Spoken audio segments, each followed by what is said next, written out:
Bonjour, bienvenue dans cette vidéo. On va voir comment appliquer le théorème de Thalès. Dans le cas de triangle emboîté, on va l'appliquer pour calculer des longueurs. Alors le cas des triangles emboîtés, c'est une configuration qui ressemble à celle-ci.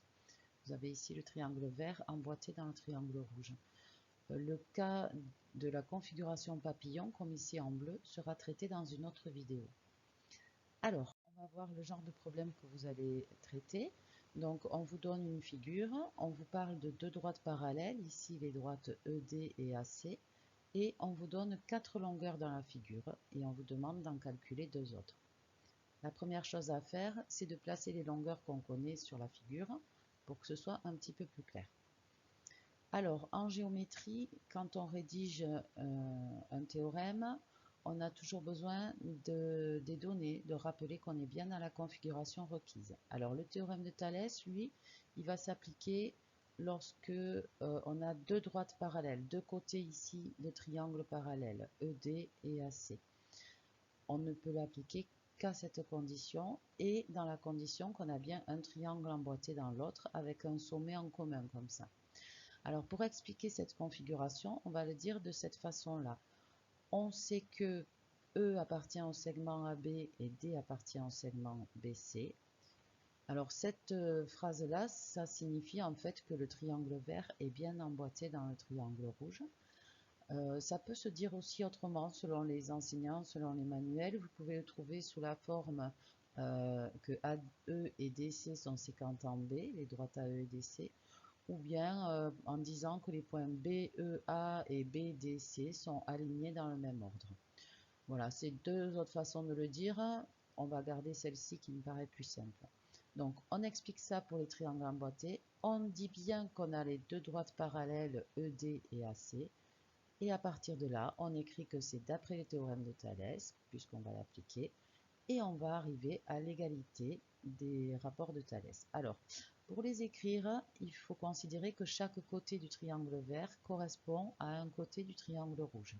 Par exemple, le côté BE va correspondre en vert au côté BA en rouge. Le côté BD en vert correspond au côté BC en rouge et le côté DE en vert correspond au côté AC en rouge. C'est ce qu'on retrouve ici dans l'égalité qui est écrite. Je vous ai mis les couleurs pour mieux vous repérer. Vous verrez que tous les côtés du triangle vert sont en haut ici de mes quotients et tous les côtés du triangle rouge sont en bas du quotient. Pour ne pas se tromper, je vous conseille de partir du point qui est commun aux deux triangles. Vous partez ici du point B et puis vous écrivez le plus petit côté sur le plus grand qui lui correspond, BE sur BA, puis BD sur BC et pour finir, toujours pareil, le plus petit ED sur AC. Une fois que ça c'est écrit, si vous ne vous êtes pas trompé dans cette écriture, après c'est super facile, c'est quasiment fini. Il suffit de remplacer par les longueurs qu'on connaît, qui sont données dans l'énoncé. Donc voilà ce que ça donne ici. On se retrouve avec trois fractions égales et les deux longueurs qu'on devait calculer qui se retrouvent ici en inconnu. Alors pour calculer la longueur BD, je vais me consacrer sur les deux premières fractions égales dans cette égalité. Donc je vais prendre 3/5 qui est égal à BD sur 6,5.